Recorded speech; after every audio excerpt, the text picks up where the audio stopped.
there, and welcome to a brand new episode of English with Tuna.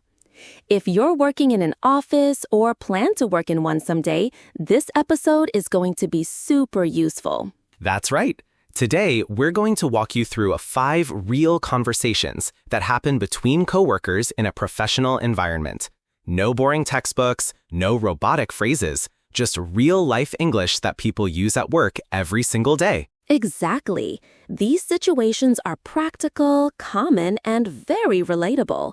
Maybe you need help from a coworker. Maybe someone asks you for help when you're busy. Or maybe you're trying to schedule a quick meeting. Or give some feedback without sounding too harsh. Or just follow up on a task. We've got all that covered. And the best part? These dialogues are spoken clearly and naturally, using words and expressions at a B1 to B2 level, so you can understand and use them easily in your own workplace. We'll play the role of 2 coworkers in each conversation. After every dialogue, you can listen again and repeat out loud to improve your pronunciation and fluency. So grab a notebook or just relax and listen along. Let's get started with the first situation, when you need to ask a coworker for help at work. All right, let's dive into Conversation 1, asking for help politely. Hey, Jamie, do you have a moment? Sure, what's up? I'm working on the monthly sales report, and I'm a bit stuck with the formatting. This is my first time using the company's reporting template, and I'm not sure if I'm doing it right. Ah, yes. That template can be a bit tricky at first. What exactly are you having trouble with? Well, I'm not sure how to insert the charts. I've got the data, but when I try to copy the graphs into the file, the formatting goes all weird, and I don't want to mess anything up. No worries. I had the same issue when I first started.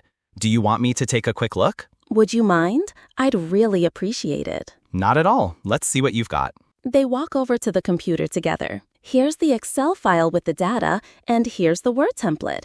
I tried pasting the chart here, but it doesn't look right. Okay, I see what's happening. When you paste, try using the Paste Special option and select Picture Enhanced Meta File. That usually keeps the format clean. Ah, I didn't know that. Let me try. Wow, that looks much better. Thanks so much. No problem. It's a small trick, but it saves a lot of time. Actually, I have another quick question, if that's okay. Of course, go ahead. The summary section at the end, should I include comments or just stick to numbers? Great question. We usually include a brief analysis, just 1 or 2 sentences. For example, you can say, sales increased by 12% compared to last month, with the highest growth in the northern region. Got it. So short, clear, and focused on trends. Exactly. You're getting it. Thanks again. Honestly, I was nervous about asking for help. I didn't want to bother you. Hey, don't worry about it. Everyone has questions when they're new. It's better to ask than to guess and stress over it. That's true. I'll keep that in mind. Anytime you need help, just let me know. I'm happy to walk you through things. Thanks, Jamie. You've been super helpful. Key vocabulary and phrases. Do you have a moment? A polite way to ask for someone's time. I'm a bit stuck with means you're having difficulty with something. Would you mind? A soft and polite way to ask for help. I'd really appreciate it. A phrase to express gratitude. No worries. A casual way to say it's okay or don't worry. Let me take a quick look. A natural offer to help. I was nervous about asking. Honest way to show hesitation. Tips for asking for help at work. Be clear about your problem. Don't just say, I need help. Explain what's wrong. Be polite. Use softeners like, would you mind, or could I ask you something? Appreciate their time. Always thank them, even for small things. Be respectful of their schedule. Ask if they're free first. Offer to follow up later. If they're busy, say, no problem, I can come back later. And that's the end of Conversation 1. What did you think? Such a real and common situation, right? Everyone needs help sometimes, and knowing how to ask politely makes a big difference. Absolutely.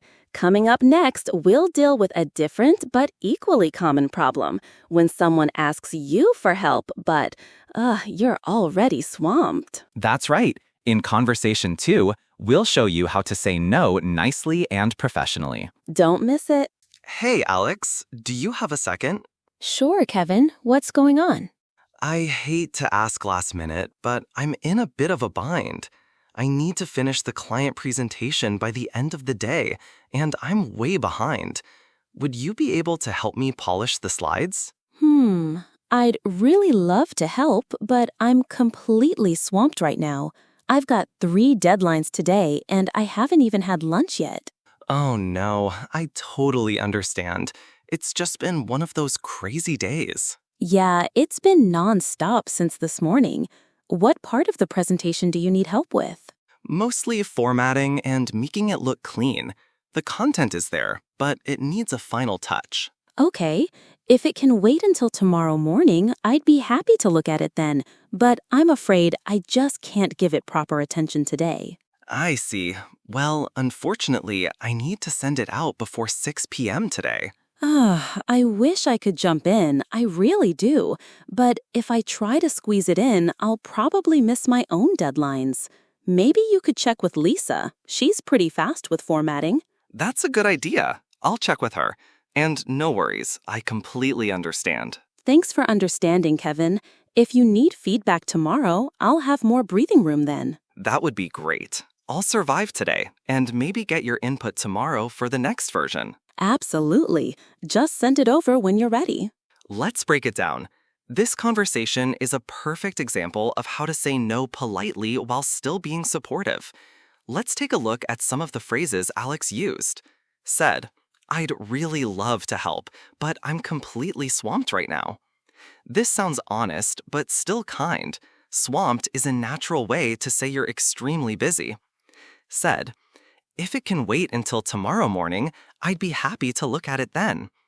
Offering an alternative is a great way to stay helpful without saying a hard no. Said, "Maybe you could check with Lisa. She's pretty fast with formatting." Said, "Thanks for understanding." A short but powerful way to keep the conversation respectful and friendly. Useful vocabulary. Phrase. Meaning. I'm swamped. I'm extremely busy. In a bind. In a difficult or urgent situation. Polish the slides. Make the slides look clean and professional. Squeeze it in. Try to fit something into a tight schedule. Breathing room. More time or space to relax or manage tasks. Said, "Practice time. Try these lines." Repeat each line to yourself or with a partner to get comfortable. "I'm really sorry, but I'm swamped at the moment. Can it wait until tomorrow? I'll have more time then." "I'd love to help, but I have too much on my plate right now. Maybe you could try asking someone else who's available." "Thanks for understanding. I really appreciate it." Said, "Tips for saying no politely at work." Be honest, but not blunt. Instead of saying, "No, I can't," try, "I'd love to." Offer an alternative. "Can you help later?" Or suggest someone else. Use warm, respectful tone. Your tone matters just as much as your words. Say thank you. Thanks for understanding shows empathy and kindness. Don't feel guilty. Everyone has limits, and it's okay to protect your own time. That wraps up conversation 2. Saying no at work can feel uncomfortable, but it's all about how you do it. Exactly. You don't have to say yes to everything. Being polite, clear, and professional can help you set boundaries without creating tension. And remember, it's okay to protect your time and energy. A kind no is better than a rushed, half-hearted yes. Well said. Coming up next, Conversation 3. We'll show you how to schedule a short meeting with a coworker without sounding too pushy. Yep, stay tuned for Let's Find a Time to Talk. That's in the next episode. Hey, Mia, do you have a moment? Hi, Sam. Sure. What's up? I wanted to see if we could schedule a quick meeting to go over the progress on the marketing campaign. Of course. When were you thinking? Well, I know it's a busy week, but maybe sometime tomorrow? It doesn't have to be long. 15 or 20 minutes would be enough.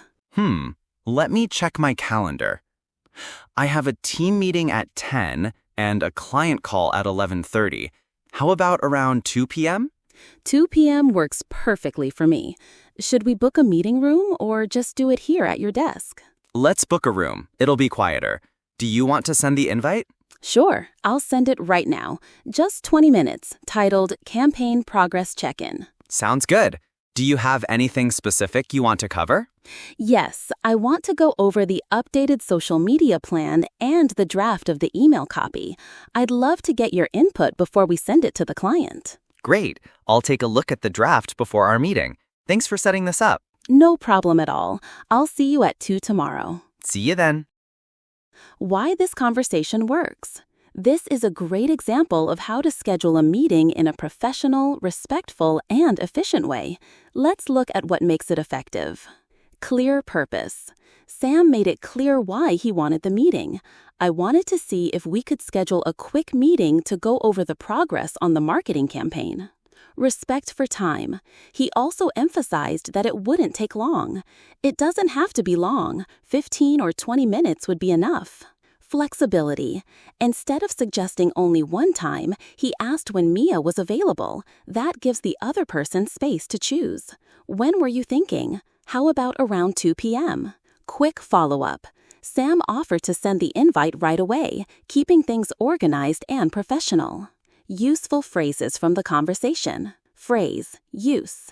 Do you have a moment? Polite way to start a conversation.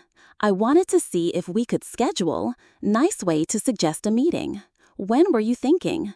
Asks for availability politely. Let me check my calendar. Standard workplace response. That works for me. Accepts the suggested time. I'll send the invite. Confirms action after agreement. Don't boil the ocean. Pauses here and read. Vocabulary boost. Calendar, your schedule or agenda. Invite, short for calendar invitation. Draft, a rough version of a document. Input, suggestions or opinions. Check-in, a short meeting or update session. Book a room, reserve a meeting space. Speaking, do you want to send the invite? Sure, I'll send it right now, just 20 minutes, titled Campaign Progress Check-in. Sounds good. Do you have anything specific you want to cover? Yes, I want to go over the updated social media plan and the draft of the email copy. I'd love to get your input before we send it to the client. Great. I'll take a look at the draft before our meeting. Thanks for setting this up. No problem at all. I'll see you at 2 tomorrow. See you then. So that was Conversation 3. Simple but powerful. Learning how to schedule a meeting clearly and politely can really improve teamwork. Absolutely.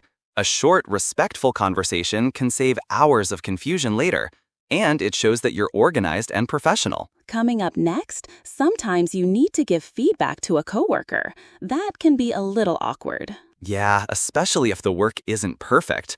But don't worry, in Conversation 4, we'll show you how to give and receive feedback in a constructive and positive way. Don't miss it.